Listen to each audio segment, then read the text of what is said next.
May kapayapaan sa karagatan. Sa ibabaw, magulo ang alon.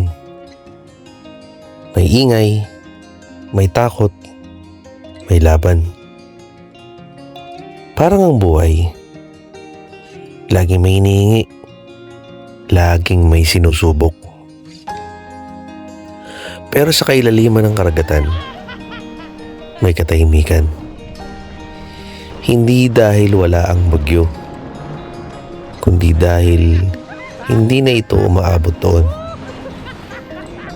Ganon din ang buhay natin. Hindi nawawala ang problema. Hindi biglang gumaan ang lahat.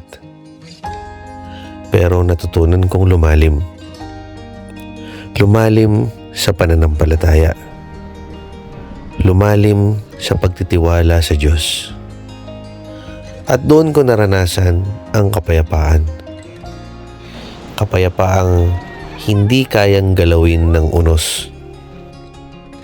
Kaya kahit magulo ang paligid, pipiliin kong manatili sa lalim.